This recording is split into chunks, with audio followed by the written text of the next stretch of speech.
Hey there folks, welcome to the second Hearts of Iron 4 roleplay tutorial. In this series, I will attempt to explain the process for participating in Hearts of Iron roleplay so you can take part without worrying about not understanding how things work. Hearts of Iron roleplay is both the past and future of this game.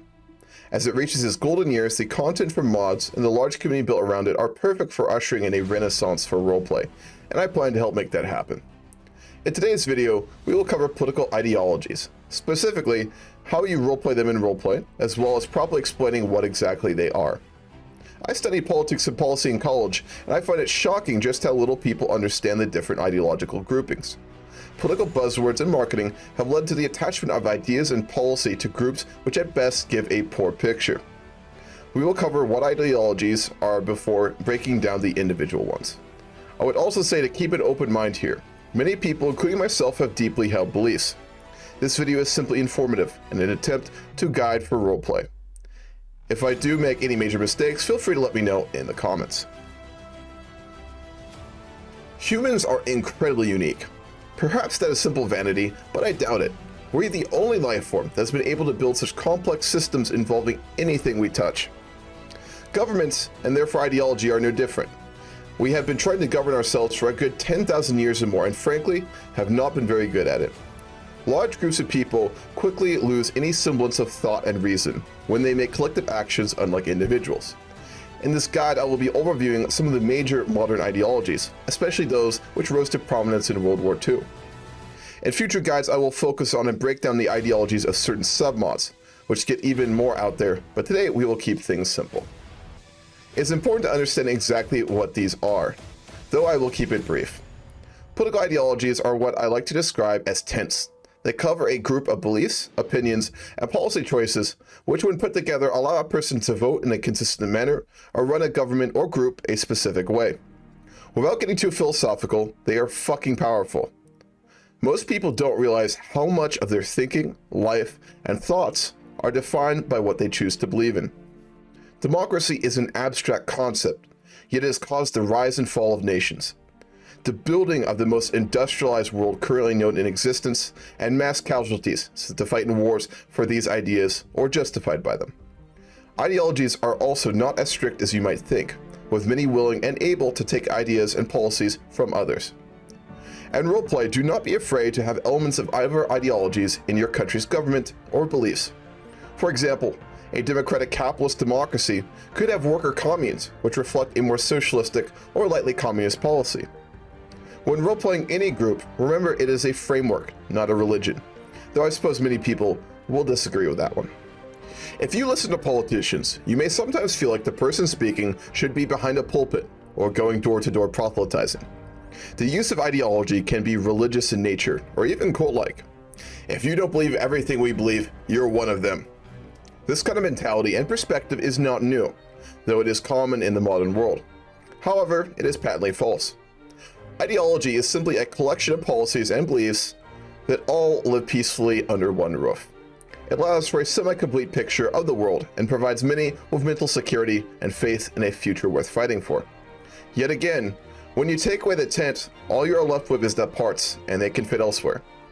Every single government on Earth will claim to be a certain type of ideology, and perhaps it is to some degree, but undoubtedly it contains parts of other groupings. This is usually for pragmatic reasons, since every country lives in an interconnected world with other ideologies, which it must work with to some degree.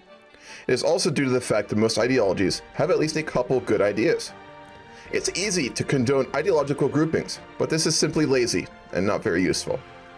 Ideas, much like people, should be individually evaluated and have their usefulness decided upon. A meritocracy of ideas, so to speak. The point I'm trying to make here is that the Hearts of Iron 4 roleplay you may feel like you have to box yourself in because of labels, but you don't. You can roleplay a democracy which pushes for global trade deals and international cooperation while being a strongman dictatorship. You can be a self-proclaimed communist dictatorship and have private labor markets and a system of non-collectivized labor. Many would say that after a certain point an ideology stops being what it's supposed to be. But again, ideology is not this simple. There is that old question. If you start to replace parts of yourself, at which point do you stop being you? Again, I'm really trying not to get philosophical here, but the point stands. If your roleplay is to be what it truly can, Don't let these boxes and their preachers convince you that they are not interchangeable.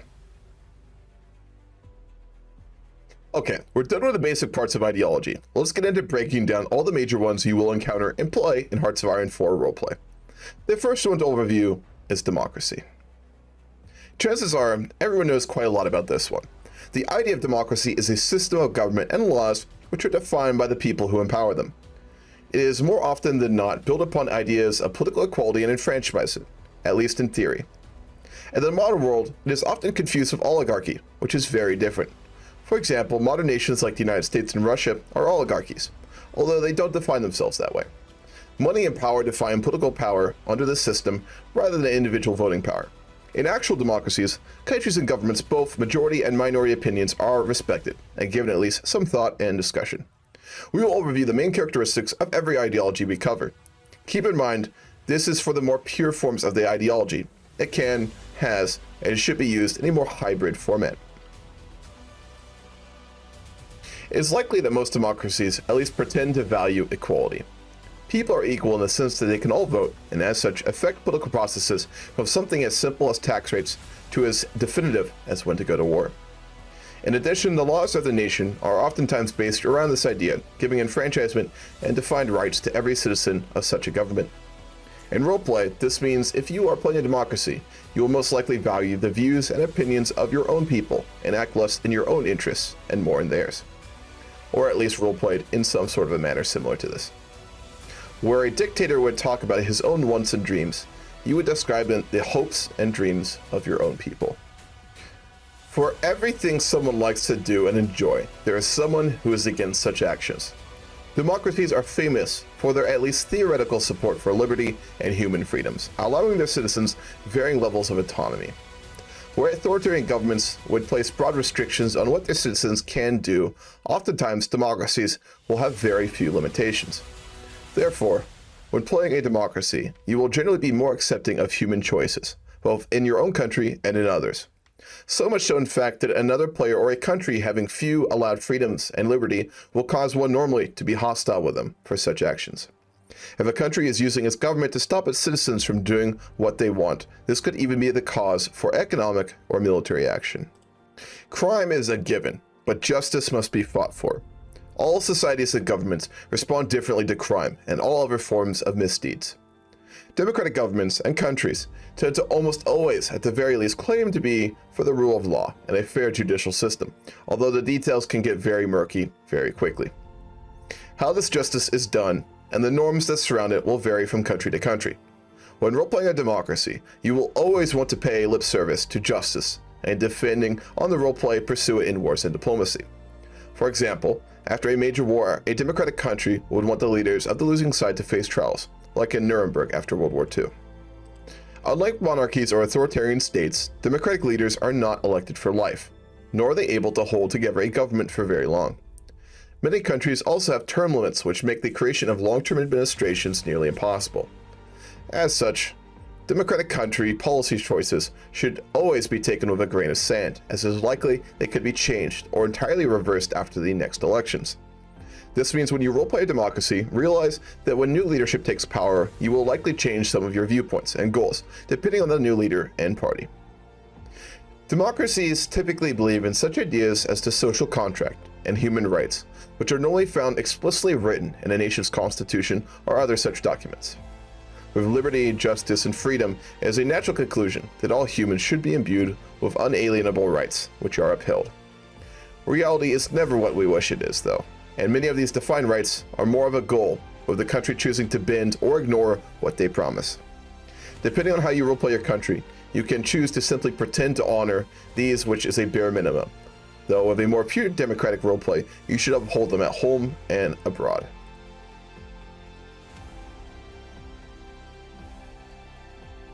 What comes to mind when you think of communism? Depending on where you're at, it could be anything from the failed USSR or the rise of a communist Cuba. Marxism appears in the 19th century, and with its ideas rose an entirely new political ideology that captured the attention and dreams of the world for generations. In the modern era, there are no communist governments, although many take Marxist policies to utilize in their own brand of hybrid ideology. The basic idea of this group is that all politics, economics, and suffering is derived from class warfare. The vast majority of people struggle for basic necessities and provide all the labor and work for our country, whilst a very small few own everything and get all of the money and value created. Marxism rejects all political ideology as smoke and mirrors, suggesting that the only way forward is to destroy private ownership,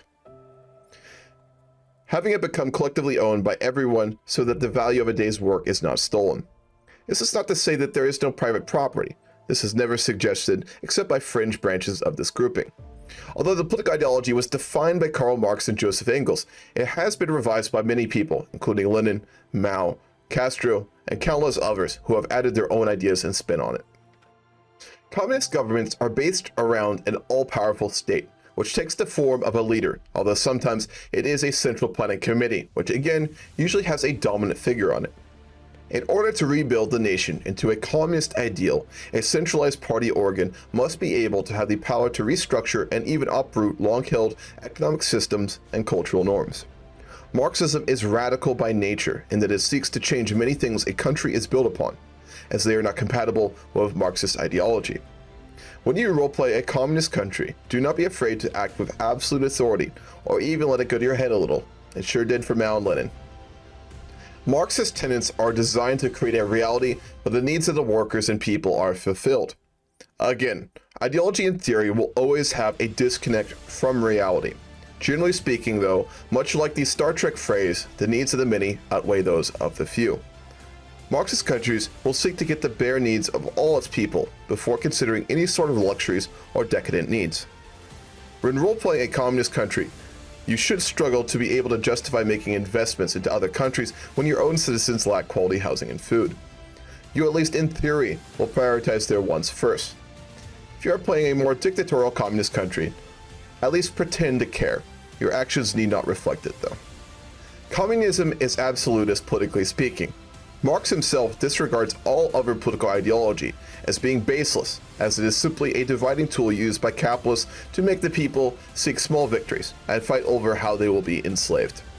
With the zealousness that comes with such an outlook, it is no surprise that historically communist nations have not had qualms about brutally quelling any sort of complaints. In addition, Marxism calls for a one-party state, meaning that alternative ideas will have no formal recourse for political change. When role-playing a communist country, you would in most cases not allow any other ideologies to have power in your country.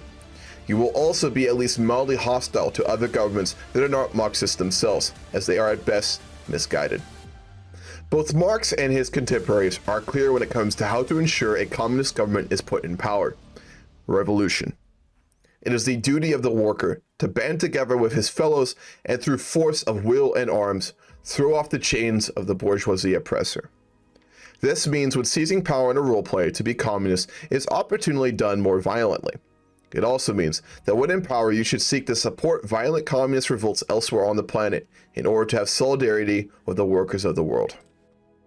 Although Marxism is usually atheist or not friendly to religion, it is instead replaced with an almost fanatical belief in the righteousness of the ideology and the cause. Marxism views itself as a shining example of the future humanity should build itself on. This has resulted in communist governments even being hostile to one another. Stalin and Mao barely got along as they saw each other as having imperfect and wrong forms of Marxism, although they are built off the same material. This means when role-playing such a government, more often than not, you will struggle to find common ground even with fellow communists, viewing your own country and views as superior in all ways. This is not to say that other ideologies don't do the same thing, but Marxism is fairly unique in the levels of self-confidence it has as a movement.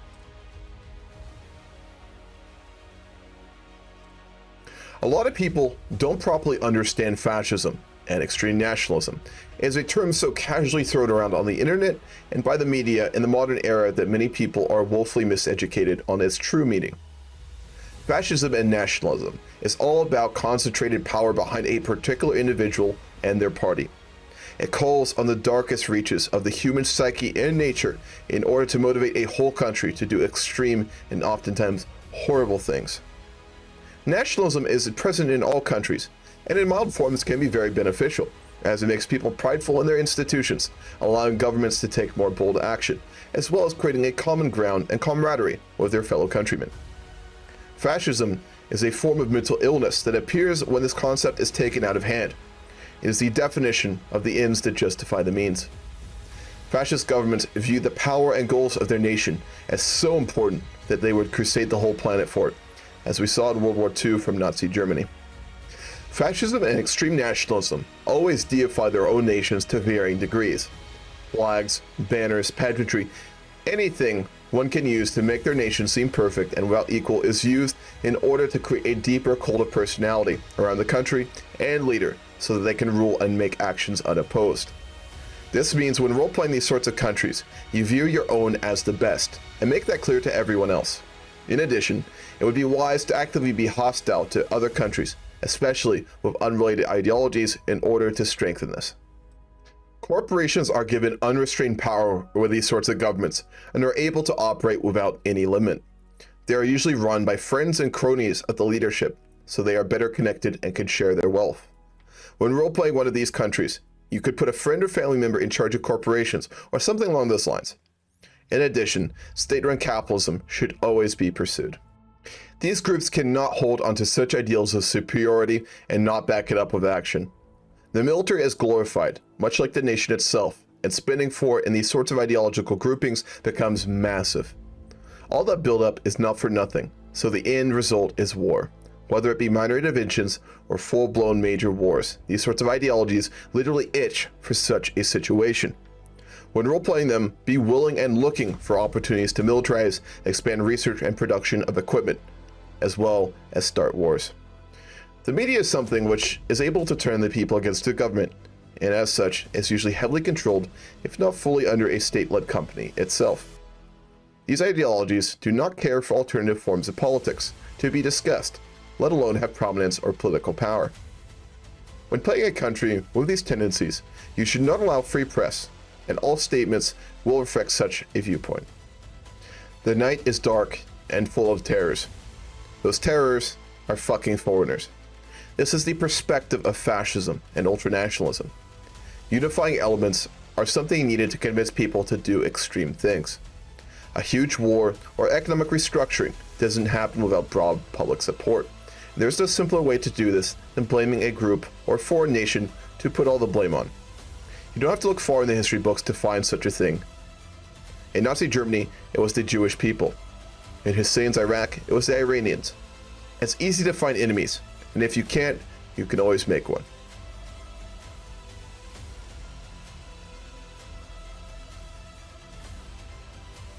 Strong leader tendencies have defined human political history. It is easy to take power into your hands and find it far too addicting to relinquish. The Greeks called such leaders tyrannos, which are now known as tyrants. Monarchies are more legitimate, inherited tyrants, although they typically have a cult of personality that makes them seem separate. Such governments are not innately evil or incompetent, but they almost always do not allow for public freedoms and political enfranchisement, though modern monarchies have adopted into a different sort of pattern. Most leaders, again, have been some manner of an authoritarian leader until very recent times. There is no doubting that a leader in power for 40 years can do a lot more than a democratically elected leader who only serves for 4. As such, these sorts of ideologies allow for a lot more to be done, and for a more consistent policy to emerge under their rule. However, they are also a crapshoot, so to speak, especially monarchies. Every ruler's heir has a chance to be competent due to tutoring and upbringing, or a stagnant tyrant who barely does enough to prevent outright rebellion. Monarchies suffer more from this problem than authoritarians, since typically authoritarian rulers must be at least competent enough to take the power in the first place. Authoritarians and monarchies do not like to share. Whether it be resources, power, money, or territory, these individuals did not centralize their authority to simply hand it away to others. As such, these ideologies are known almost entirely for the brutality and absolute nature of their power. Therefore, when you're role-playing them, don't be afraid to let it go to your head, whether it be killing political rivals, starting wars to prove yourself, or simply ignore all proper counsel. As with any absolutist ideology, it is important that no alternatives be given a power base or widespread knowledge and acceptance. Therefore, they almost always put down any forms of political changes.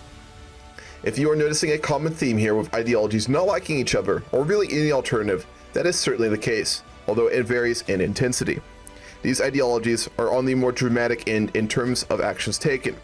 When role-playing them out, don't be afraid to put down alternatives and make sure that no political rebellions gain any traction. With this should or could come a lot of paranoia. These systems require a lot of corruption and cronyism to be properly maintained.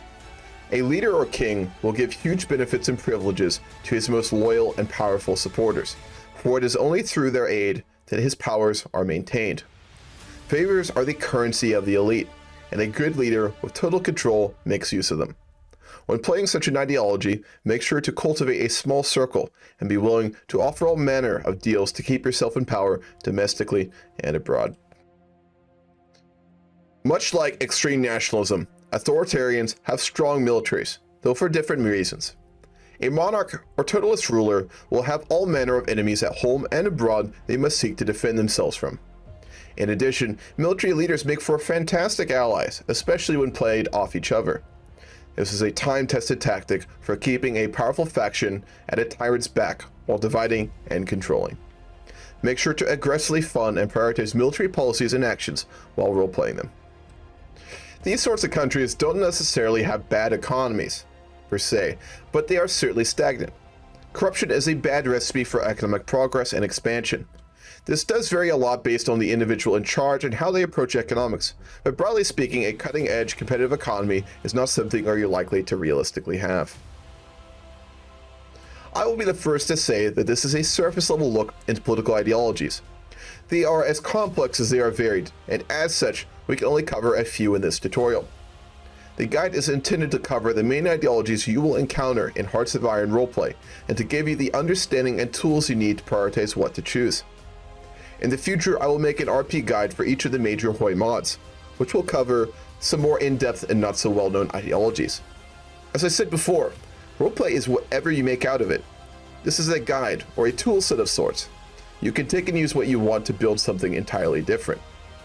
As you roleplay more and more, you should be more confident in trying out all sorts of fun and wild things. Also have fun with it. The roleplays I get into the most, and remember, are the ones where I get a great idea and run with it. Hearts of Iron is a war game, and as such has been defined by competitive games and wargaming, which is of course reasonable to expect. However, I reject that notion. In the twilight of Hearts of Iron 4, I think roleplay can and should replace it. The experience is truly unique and far more entertaining to watch and participate in. Let me leave you with a simple thought.